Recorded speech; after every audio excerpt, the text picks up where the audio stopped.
Olá a todos.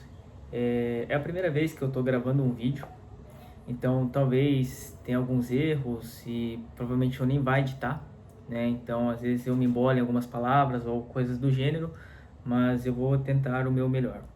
Me apresentando, meu nome é Matheus, eu sou uma pessoa que está tentando se tornar um cristão cada dia um pouco melhor, né? Buscando a palavra do Senhor. E eu gostaria de filmar, né, minha intenção nesses vídeos, que seja para uma, duas, três pessoas que sejam me assistirem, mas é para que possa evoluir junto comigo, né, para que eu possa evoluir como cristão e ao mesmo tempo puder repassar um pouco do que eu vou aprendendo e um pouco da palavra do Senhor.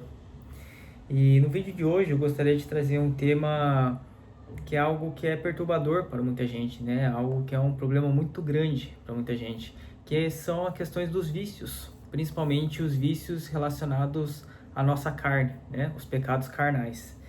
Dentre eles, a gente pode citar o adultério, a própria autossatisfação baseado na luxúria, o sexo antes do casamento, né? A fornicação.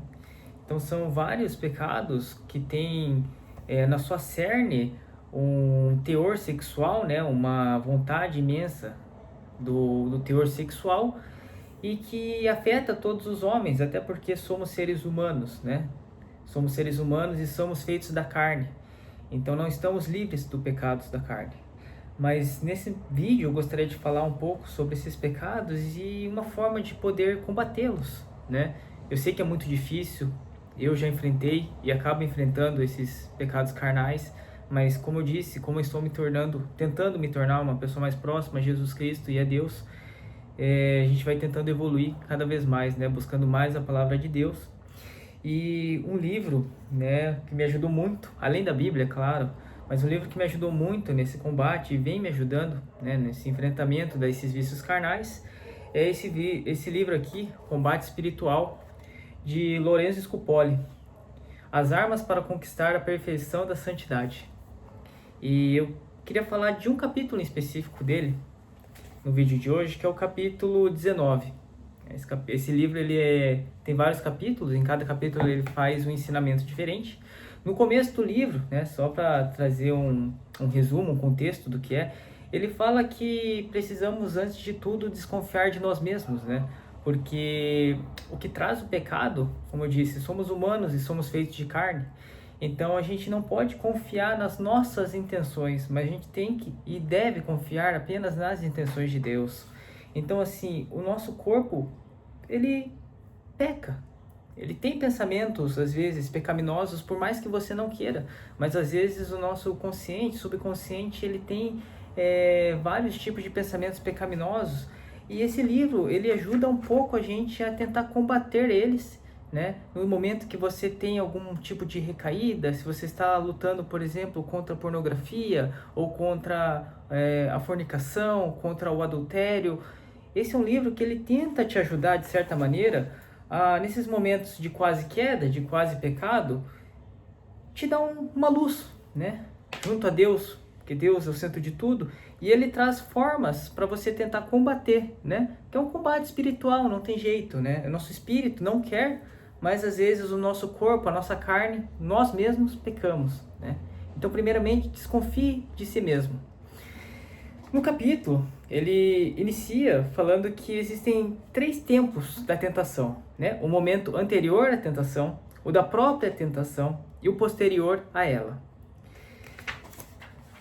Ele diz: insisto que deveis fugir de tais coisas, no caso, os vícios, os pecados da carne, pois não podes confiar em ti mesma, ainda que tenhas vontade forte e decidida, ou que estejas resolvida e disposta a morrer antes de ofender a Deus. O calor do fogo dos vícios seca, pouco a pouco, a água da tua boa vontade, e, quando menos pensares, estarás de tal maneira envolvida, que já não respeitarás nem parentes, nem amigos, não temerás a Deus, não te portarás com a honra ou com a vida, e nem com todas as penas do inferno. Foge, foge, se não quiseres ser surpreendida, capturada e morta.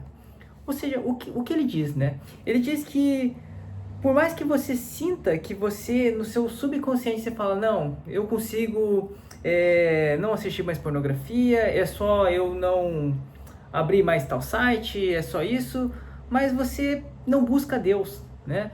Você assim, eu tenho um problema com a pornografia, por exemplo, e você acredita que, se eu parar de assistir tal programa ou parar de acessar tal rede social, beleza, mas você confia plenamente em si e não pede ajuda a Deus.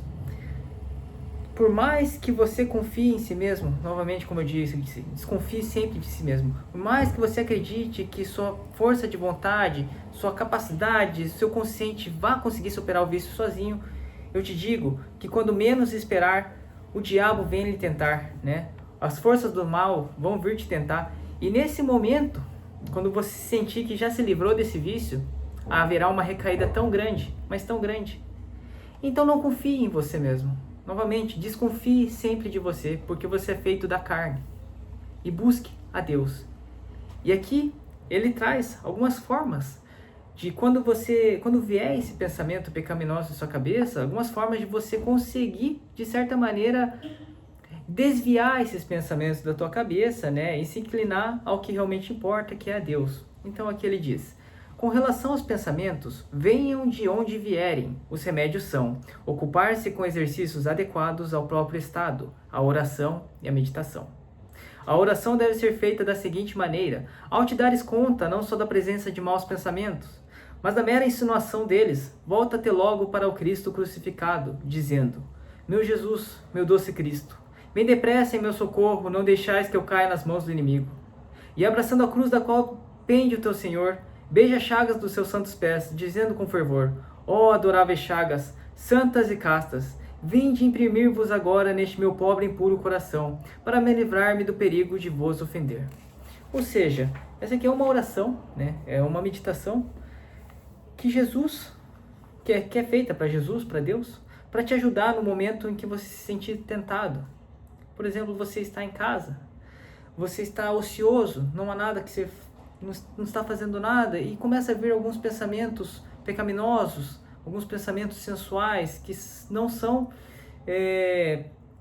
da vontade de Deus, né? E muitas vezes não, como eu disse, não é a nossa culpa consciente, mas o nosso corpo, a gente é feito da carne.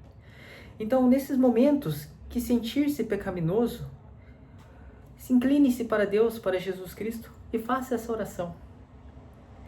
E mesmo que nesses momentos venham, mesmo enquanto você está orando para Deus com todo o seu coração, enquanto você está orando, vier esses pensamentos, há outro ensinamento aqui deste livro.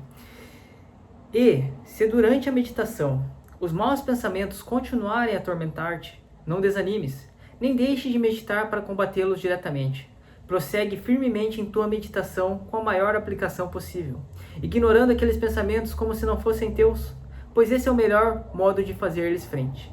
Deves terminar a meditação com este pedido: por tua paixão e inefável bondade, livra-me dos meus inimigos, meu Criador e Redentor. Ou seja, esse capítulo, ele traz maneiras de você lidar com essas tentações quando você sentir que elas estão se aproximando, sabe? Quando você se sentir tentado, independente do lugar que você esteja. Se às vezes você está andando na rua e você se sente tentado por outra mulher, cometer adultério por aquela mulher. Você está na academia, você está em casa ocioso e vem pensamentos pecaminosos em sua cabeça, pensamentos que vêm diretamente da carne. Ore, medite, pare tudo que você está fazendo e ore a Deus. Ore para Jesus Cristo, peça ao Senhor para que com a sua bondade Ele ajude-lhe a tirar esse vício, pois nós somos fracos e pecadores. Todos nós somos fracos e pecadores, mas junto a Deus, junto à oração de Jesus Cristo, a gente se torna mais forte.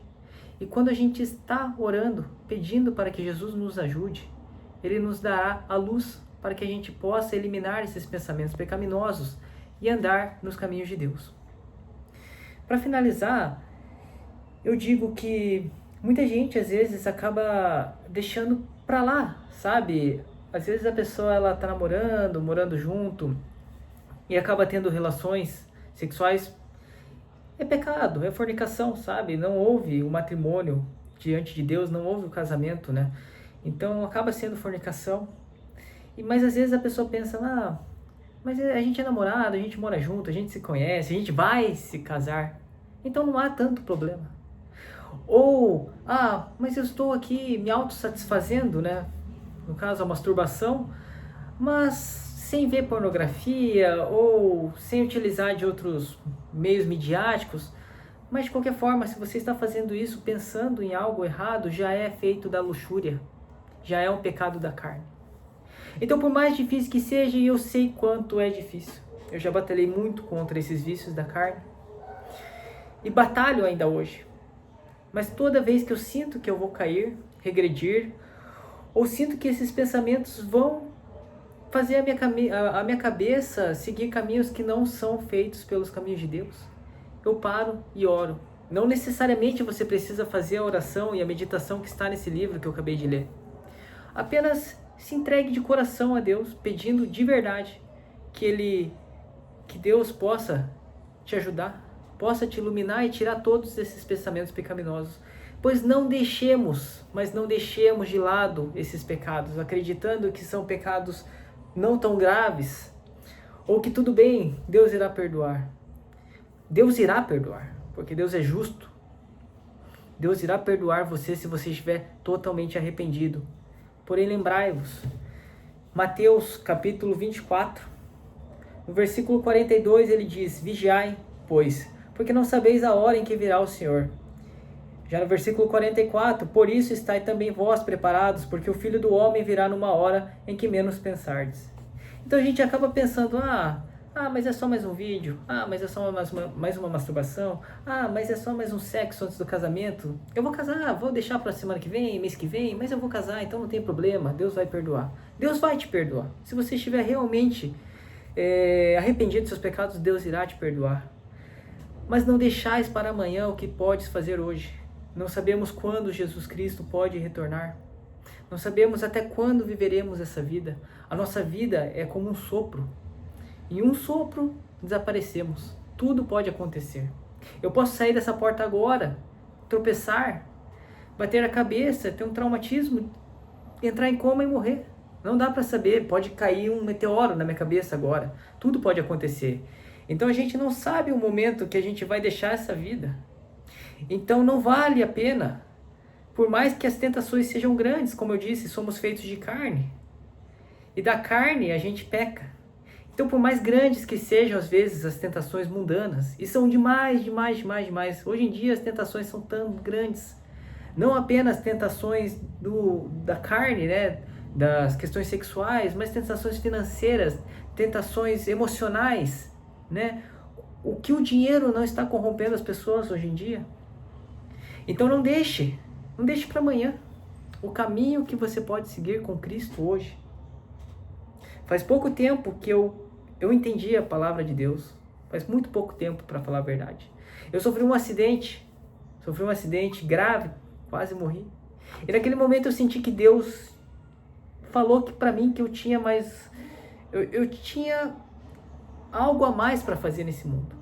Mas eu não entendi. Olha o que Deus fez por mim. Ele me salvou num acidente gravíssimo. Gravíssimo. E mesmo assim, eu continuei a pecar e cair nos mesmos vícios porque eu não fui atrás da palavra de Deus. Achando que, postando no Instagram, obrigado, dando um testemunho, isso bastava, mas não bastava. Deus colocou um anjo em minha vida que me cuidou durante o meu acidente. E mesmo assim, eu não entendi. Não entendi. Sabe? Eu acreditava que era cristão. Eu não conhecia a Bíblia de verdade, eu até ia para a igreja todos os domingos, mas eu não entendia o significado das coisas, não entendia. E precisou que esse anjo, essa pessoa que estava comigo, me abandonasse, por erros meus, por vícios meus, por pecados meus, por querer coisas mundanas. E isso fez o efeito oposto, sabe? Esse afastamento dessa pessoa em minha vida, em vez de me jogar ao mundo, como eu imaginava que era coisas boas para mim, trouxe um efeito contrário. É como se Deus me desse uma última chance e um último aviso para que eu entendesse a sua palavra e que pudesse seguir os seus caminhos. Graças ao Senhor Deus, eu entendi. E hoje, né? Eu tento se tornar um cristão melhor. me aprofundar na leitura da Bíblia, no estudo da Bíblia, no estudo de outras obras litúrgicas, entender o que somos nós perante Deus, perante Jesus Cristo, entender o que foi Jesus Cristo perante de nós, saber o que são os caminhos corretos dessa vida e me livrar dos vícios mundanos, porque esses vícios mundanos quase acabaram com a minha vida 2 vezes, mas Deus me deu uma terceira chance, e para você ver quão grande é a bondade do Senhor Jesus Cristo. Então eu convido agora vocês a acompanhar essa jornada comigo, para que a gente possa crescer junto em Deus, para que a gente possa fazer mais estudos bíblicos. Minha pretensão agora é trazer algumas passagens, falar um pouco sobre o meu entendimento. Como eu disse, eu não sou nada. Eu estou fazendo a crisma agora para vocês terem noção, porque eu era só um falso cristão. Eu acreditava que eu era cristão, mas eu não entendia sequer o que eram as eucaristias, o que eram as consagrações da igreja, eu não sabia nada. Então agora eu estou realmente buscando, e nessa caminhada eu quero poder ajudar também outras pessoas que às vezes estão perdidas, às vezes não têm um norte. E eu quero que você que esteja assistindo comigo seja uma pessoa, 2 pessoas. Minha intenção não é ficar famoso nem nada, mas é poder estar com outras pessoas evoluindo em nome do Senhor Jesus Cristo. Então, novamente, obrigado para todos que assistiram. E se gostaram, espero que possam acompanhar mais e mais, que a gente evolua cada vez mais no nome do Senhor. Do Pai, do Filho e do Espírito Santo.